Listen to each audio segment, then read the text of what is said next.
Glad you're joining us on this Tuesday as again we look at Amos chapter 3, beginning with verse 9 now.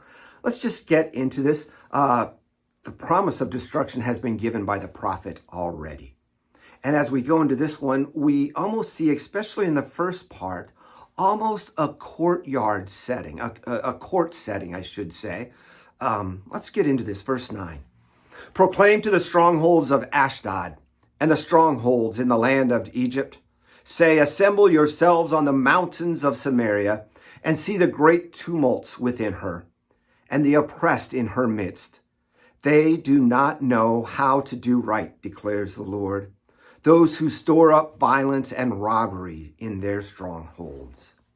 See, first of all, Ashdod, a city in Philistia, Israel or Egypt. Again, you know where Egypt is, down to the south and west of Israel, mainly to the south. They are historical enemies of Israel.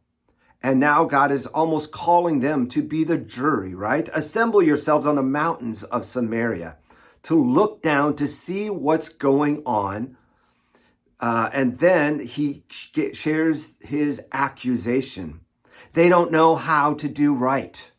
In other words, they are sinning. They are doing those things that are wrong, and they have lost this understanding of right and wrong, of truth and lies. Verse 11, therefore, thus says the Lord God, an adversary shall surround the land and bring down your defenses from you, and your strongholds shall be plundered.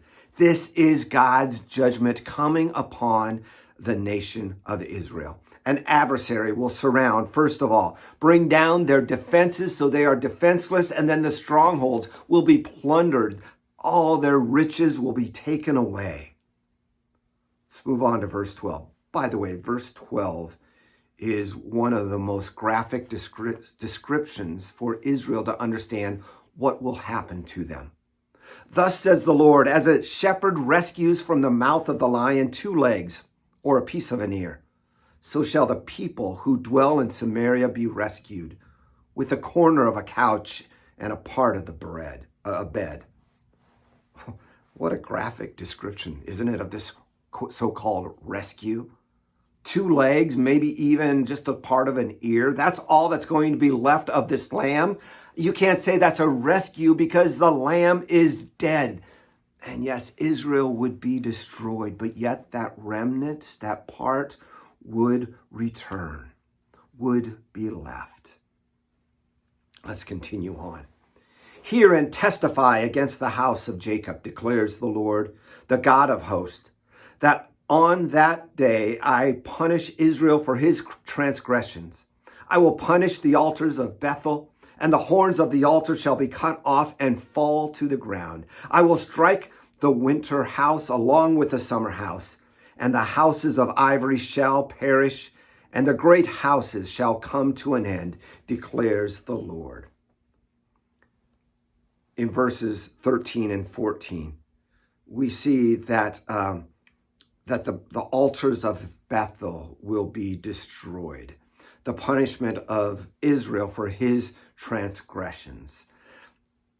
Part of Israel's transgressions were that King Jeroboam I, right after the split from Israel, set up their own places to worship in Israel, so that the people of God Israel wouldn't have to go down to Jerusalem and Judah, where the tent was, where the temple actually was at that point during the time of Rehoboam. He wanted to keep them from going down and being part of Judah to worship. So he set up places that they could worship in Bethel and in Shiloh and in Dan, and they would gather there to worship. Remember that Bethel literally means the house of God. It was where Jacob multiple times had gathered, where he had seen that ladder going up to heaven.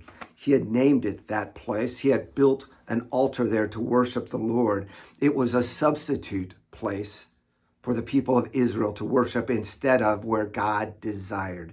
And notice it says altars of Bethel. multiple altars would be to offer sacrifices to multiple gods. The Lord, Yahweh, God, the one true God, was one of many gods being worshiped. And because of that, that is part of their transgressions of why they would be punished. Verse 13 talks about this time of excess and the time of plenty that they had, the winter house and the summer house. The houses of ivory shall perish. All of these beautiful things that they had, this time of excess and plenty was coming to an end.